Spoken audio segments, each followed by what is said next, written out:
So to make the crumble topping, I'm going to pop 50 grams, half a cup of oats. I've ground some oat flour today, so I'm going to add 65 grams of oat flour, desiccated coconut, 30 grams, brown sugar, 50 grams, and 1 teaspoon of cinnamon. That's optional. I love cinnamon. Now I have 90 grams. I'm using salted butter today, but you can use unsalted. So I'm just going to put all that in. That's chilled. It's been in the fridge. I'll just blend it together with my fingers.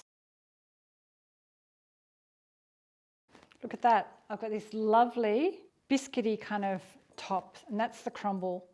That could be popped on any kind of fruit. I'm just going to wash my hands and construct my apple crumble. So I've got a large pie dish here.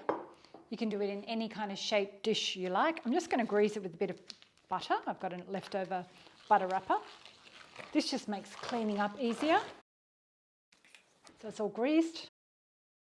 I've got my apples that I cooked before. I showed you that in the video before. That was about 14 tiny, small, fresh Swedish apples, and I've just measured it. It's 3 1/4 cups of cooked apples, which is 800 grams.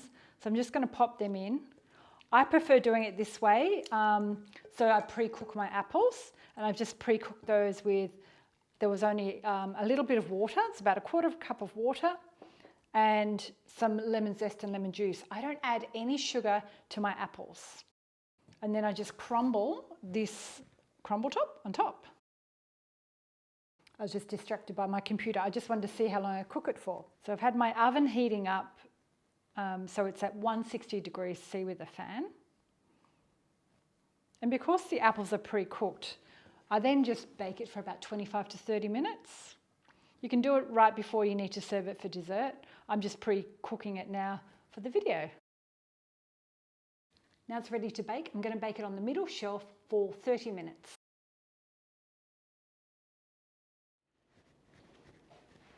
So my crumble's finished cooking, and I'll pop a photo above to have a look.